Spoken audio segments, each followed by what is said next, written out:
Hello and welcome back to Brick Gaming YGO. I'm back here today with another deck profile, and this is my updated Thunder Dragon list. My locals played with the new list today, so this is following the new list of cards. And at my first locals I went X-1, and at the second locals I went undefeated. So please like, comment, and subscribe if you enjoy my content. And if you subscribe, it means a lot to me, to the channel, and to everyone involved. And also, I'm planning on doing way more content, and I think you guys will like it. And if we just get a few subscribers a day, this channel will be at 1,000 subscribers by August of next year, so thank you. Also, before I get into the deck profile, shout out to my boy Kaibaman el TCG Master. He's a really good YouTuber. He does amazing content. He is so underrated. He has very few subs. I think he has fewer subs than me, but go check him out. He's one of the best YouTubers out there. Super nice guy.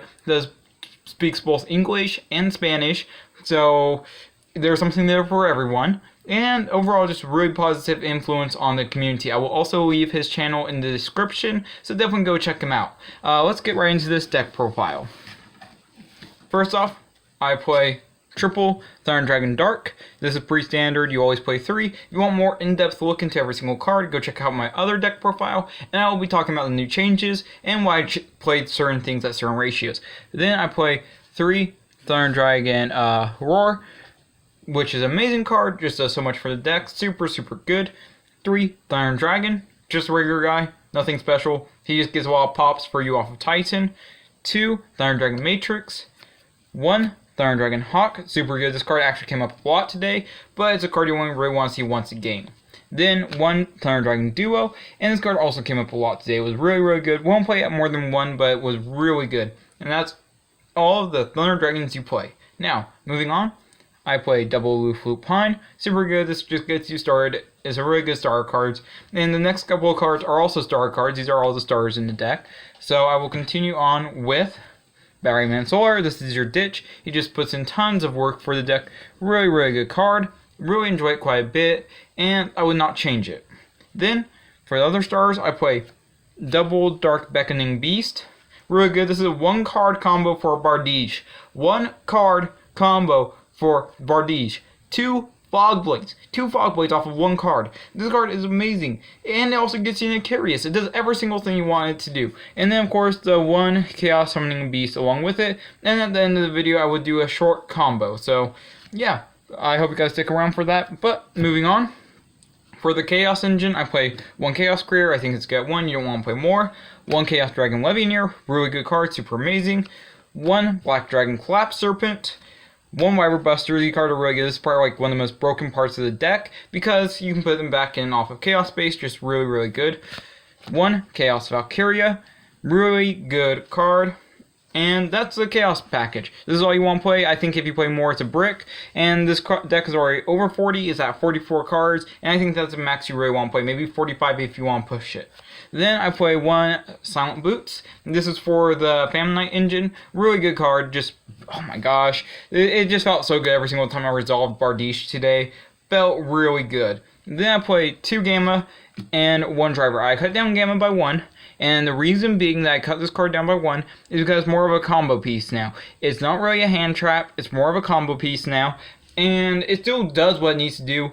But you're really not seeing enough in over 40 card deck for it to really come up that much, and it's more better when you go second and you side deck in with all your other hand traps. It's much better, but it's part of a combo, and I will also show you that combo at the end.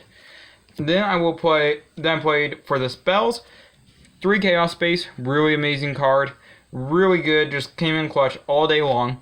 3 Allure of Darkness, really good, of course came in clutch all day long. 3 Opening, really amazing card. This is also one of their combo stars / combo pieces, and this can be part of the 1-card combo for Bardiche. Really good. Or Curious. You can go either Bardiche or Curious with this combo. Then 2 Thunder Dragon Fusion. I think 2 is enough. I almost felt like playing 1 today, but then a lot of times the second copy did come in. And yeah, but sometimes it feels like you really want to play 1, but I would say don't ever cut out any of the engine stuff. Cut out the stuff around the engine. And this card's really good. Then 1 Gold Sark, and one emergency teleport. If you guys don't know what emergency teleport does, it's a really old card now, and basically special summon level 3 or lower psychic from your hand or deck. Obviously that works with Gamma, and yeah, this is part of the combo. This is, you need to see this with either Gamma or just one other Thunder Dragon. It's really good. Literally, you have a 2-card combo to make a super busted card in the extra deck, and I'll show you that in a second. And then finally, I played 2 Fogblade. Fogblade was clutch. This is what this deck needs. Bardiche was what this deck needs. That's literally all that this deck needed. It was so good, and oh my gosh, that extra Fogblade when it came up, or having 1 or 2 Fogblades, it doesn't matter if you draw into it. It just feels so good. Like, it's like having an imperm, but better almost. So yeah, definitely would recommend playing this version of the deck. It just did so much. And you could even throw in the whole Dragoon thing. I would probably play this deck with Dragoon, but I do not have Dragoon or Dragoon combo. But that's right now just where it's at. Then for the extra deck, I play Double Titan. Titan's really good. It puts in work all day long. You only need 2. You only need 2. I was playing 3 originally, but that was just because I hadn't figured out the extra deck yet. And this is an improved list. This list is so much improved that it just completely does not even compare to the old list with how much better this list is. So 2 is really good. Then 1 Chaos Roar. This card, when it came up today, it was GG. If you see this card, you're winning the duel. You're winning the game. If you are able to make this guy, there is almost nothing that can surpass. Like, you just get so much advantage. Everything you want is in your graveyard. You usually add a monster that can't be normal summoned to your hand, like something that you're going to special summon, and then you can just combo even further. And then he also has this graveyard effect. He's a monster reborn for himself. It's just so good. This card came up so many times. Like, I was in a lot of situations where I was like 1 piece off from access code, and then because this guy was in my grave, I was able to make access code with that final piece, and then go and OTK. This card is so amazing. If you're not playing this card, I don't know why. Some people think it's a little bit bricky, but I would completely disagree, and I would highly recommend giving it a try. Then for the links, I play 1 Link Karibo. Of course, Link Karibo is really good. 1 Relinquished and Nima. This card's amazing. So many people misplay today, and every single time people misplay, I win. I just win. If you misplay against this deck, you win. If you misplay with this deck, you're probably going to lose. But if you avoid those misplays, and you're able to play the game really technically, you're able to win. And also, always remember that you have a Nima in your extra deck. Unless you make Curious first turn, you're always going to have a Nima ready to go. And a lot of people forget that. A lot of people assume that, oh, you already made a Nima. No. Or maybe I've already made it and banished it and put it back with Chaos Creator. It just puts in so much work, and it basically plays into your opponent misplaying. I can't get over how good that card is. Would highly recommend giving it a try. And then I play 1 Link Cross. Link Cross is really good. This is used with IP during your opponent's turn. If your opponent can't do very much, or there's nothing really good to hit with IP, like going into like a Unicorn or something like Appaloosa, you can go into this guy and also then get free tokens. And if you already have Link Karibo Grave, which you usually do, you're able to do so much more during the next turn, and you also have a blocker at that point. Just a really amazing card.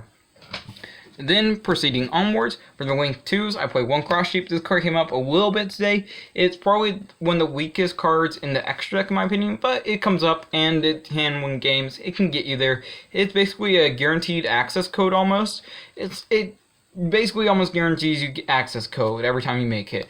1 IP Masquerena. Really good. Just win someone on your opponent's turn. That card can't be destroyed by card effects, and I was able to play around so much with that today. So much. Then I also play 1 Nightmare Cerberus, 1 Nightmare Phoenix, and 1 Nightmare Unicorn. These 2 came up, well, Nightmare Unicorn and Nightmare Phoenix came up the most. Cerberus came up a couple times. I actually used this guy a lot for Link Ross today when I went up against like a stun deck or anything where it was kind of like more like mid or late game. And this card was just good for that usage because these are the 2 that you usually make and usually are the ones that out stuff. Cerberus is okay, but it's not the best.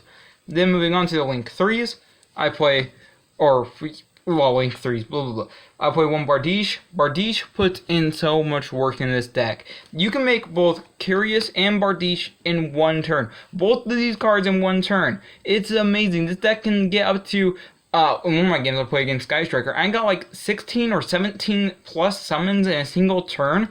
That's how good this deck is. If you play your resources correctly, you're never going to run out of resources. You're going to have an infinite deck, and you're able to make infinite number of monsters. Even if you get Nibiru, you can play through Nibiru with this deck. Nibiru isn't even a problem in this deck. It's so good. And also, if you don't know, this guy sends a Famine Knight from your deck to the graveyard, sets one Famine Knight trap to your side of the field, and then you can use the one that you send, which is always Silent Boots, and then add another Fog Blade, and that's how you get a guaranteed double Fog Blade off of one card. And then Curious, when she's summoned, you send one monster from your deck to the graveyard, and then you mill 3, which is really good. It's just like the Chaos guy, but worse. But it's so much easier to get into, thus you have to play it. Then I play one Access Code and one Appaloosa. Both of these cards are MVPs today. Access Code is an MVP in this deck. Appaloosa is an MVP in this deck. You cannot get better cards than this. Then moving on to the side deck, I play double Spear Mode. I cut it down by 1. I didn't really like it once I realized that we're using post ban list. All of a sudden I realized that this card isn't going to come up as much, and I cut it down to 2. I didn't really have a lot of time to figure out my side deck, but I made it work today. I made it work. And everything in this side deck pretty much came up at one point or another. Then double Radiant. I finally managed to get this guy picked up when I bought the structure decks. Yes, I bought the structure decks for something like 6 cards. And I regret that a little bit, but it's worth it. It's worth it, but I regret having to spend that much money because I'm not going to get my value back. But Radiant's so good, it's a dark. That's why you play this over any of the other kaijus. The light guys are too big, and this guy is just right under the stat level of most of your big boys, and thus you play this guy. He just out stuff, and he's also dark. Hey, get another Dark Engrave. Then I play the third game on my side deck. This is the one that you side in when going second. Honestly, game is more of a combo piece, but it's okay. I play the one in the side deck. Then moving on, 2 Darker No Mores and 2 Cosmic Cyclones. Both of these cards came up quite a bit. This card allowed me to beat Mystic Mine today, which felt really amazing because I hate playing against Mystic Mine. But I was able to overcome that issue and win. Then finally I play triple Infinite Impermanence and triple Evenly Match. You don't always need to OTK your opponent. That's not always a goal. This deck, think of it like a more complex Salamangreat deck. And that's a really easy way to think of it. It's like Salamangreats, just with more combos. And then Infinite Impermanence, just really good going second, just another hand trap that you can play.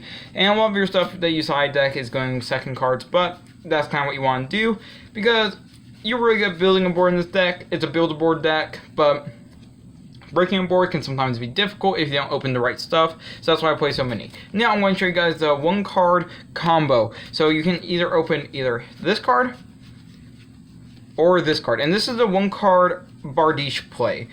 But before I kind of get any further into it, I also would like to mention that after this I will be going over my record, and I will also have my record in the description. So let's just say opening plus 1 random card. That's all you need. Opening plus 1 random card. You're going to activate opening. You're going to search for this guy. You're going to normal summon him, get another search. And also, no one ever hits this. People don't realize how broken this is. And it may not be the best thing to hit, but it's literally a starter combo for every single thing. So you're going to add Chaos Summoning Beast. You're going to use your additional normal summon from Dark Beckoning Beast. You're going to then link him off into... 1 second. Link him off into Linkuriboh. Then you're going to use this effect. So you can Monster Reborn him by discarding 1 card. So you discard your 1 random card. You're always going to have at least 1 other card in your hand no matter what in this deck. You're always going to have 2 cards at least. So you're going to summon him back. Now you have 3 dark monsters on field. Well, this is enough for Bardiche. So you're going to link off all 3 of these guys. Go ahead, summon Bardiche. Then... oh, sorry, this is kind of out of frame a little bit. Here, I'm going to move this over so you guys have a better look at things. So then you're going to summon out Bardiche, and then you're going to use Bardiche. You're going to send your Silent Boots to the graveyard and get your Fog Blade set, and then you're going to use Silent Boots effect engrave and grab your other Fog Blade. And you still have another 3 cards in hand. Another 3 cards you can combo off with. This is a 1-card combo. Technically, you just need 1 other card in your hand. Doesn't matter what it is. It's usually good to discard about anything in this deck. And you end on 2 additional negates plus what other build-a-board things you do. Because literally every single combo in this deck is 1 or 2 cards. 1 or 2 cards for every single combo. Now, I want to move on to the next combo. This is the only 3-card combo in the deck. Yes, I know. I pretty much said that everything's 1 or 2 card combos, but this is the only 3-card combo technically. So either A, you need to gamma your opponent on your turn, like bait them out by having them use an Ash against you or Lancia against you. You can bait them out, you use gamma, and this is the most easiest way of doing this. Then you're going to go ahead and summon out your driver. Then you're going to synchro 8. You're going to be able to go ahead and grab your Chaos Roar. Then at this point you mill 5, you get a card to your hand, easy, 1-card combo. Now for the more advanced version of this, you're going to have an E-Telly and a way to get out one of your level 5 monsters. Doesn't really matter how, doesn't really matter in which way, it's super easy. No matter what you need to do, you can either do it off of Roar, you can do it off of Dragonhawk, you can do it off of pretty much anything in this deck. You just need a way to get out level 5. So let's say that you have I'm going to go with the most obvious example here and say that you have a Dragondark on field, or you summon it off of Dragon Roar or Hawk or whatever, and you then E-Telly into him. So you're going to E-Telly, summon him out. Now you have enough to make your Synchro 8. You're going to Synchro 8 into him. Then you're going to get a search off of, so you go Chainlink 1, Chainlink 2, that way you protect the Dragondark effect to search, and then you get a mill off all the 5 cards, and now by this point you have both a light and dark engrave, so no matter what you draw into, you're going to be able to go off from there, and you're going to get way more cards in graveyard. It's just going to be super busted, super broken. This deck is good pretty much in every single capacity, and I can't think of a better way to play this deck. Now going over my record very briefly before I end the video. At the first tournament, my first round was against Mermails. I went 2-1 against them. Game 2, they managed to make Ice barrier, water barrier do against me, and I was unable to break the board because I couldn't get into anything and didn't see any side deck, unfortunately. Then but I did win that match. I won the match. Then game 2, or round 2, my bad. Round 2, I played a mirror match of Thunder Dragon. I kind of messed up a little bit. I didn't really understand the mirror match, and I ended up losing due to my lack of understanding. And yeah, I worked on the mirror match in between tournaments, but I did improve, and you'll hear about that once I get to the second tournament. Then my third round was against Dinos. Yeah, I managed to win that one as well. Not very much to talk about. Did win it. And then my final round was against Dogmatika Invoked, and I managed to quickly 2-1 against Dogmatika Invoked. Then going on to the second tournament, my round 1 was against Thunder Dragons again, same person. We both did the same tournaments today, which was pretty cool. And I played against him round 1, and we ended up having a draw, but it looked like the win was going to go in my favor. I was highly confident in the win going in my favor, so just based upon what had happened that game, and I technically count it as a win in my opinion. Then round 2, I played against Sky Striker Mystic Mine, let's be exact here, Sky Striker Mystic Mine, and because we were playing by the new list, they had 3 Widow Anchors, but I was able to play through it. I was able to deal with their Mystic Mine, and during one of the OTKs, I summoned 19 monsters in one turn, but he didn't have Nibiru. So we were joking about afterwards about how he can Nibiru me like three plus times during that game, or during that time that I OTK'd him, so it was unfortunate for him. And then final round, yeah, it was kind of smaller locals, unfortunately. Everyone's kind of still worried about the coronavirus, and it's kind of hard to get people, all together, unfortunately. But once the coronavirus ends, the locals where I'm at are huge, so it's going to be very nice to have very large locals again once this whole corona thing gets dealt with. It's very unfortunate. And my final round was against a eldlich numeron deck. It was a really cool build. It was a really cool deck. Guy misplayed a couple times. I don't know if he was nervous or whatnot. I can understand either way, but I managed to swiftly 2-0 him. Like, very unfortunately, I felt a little bit bad, but I did win, and that felt good. So yeah, I will leave all the stuff that I mentioned in this video down in the description if you ever need a quick reference. And before I sign out, please like, comment, and subscribe. If you're not subscribed, subscribing to the channel would mean a lot. It would help out me, the channel, and the community as a whole. So please subscribe. Just a couple of subscribers a day will get me to 1,000 subscribers by this time or August of next year. Thank you guys for watching, and I'll see you in the next video.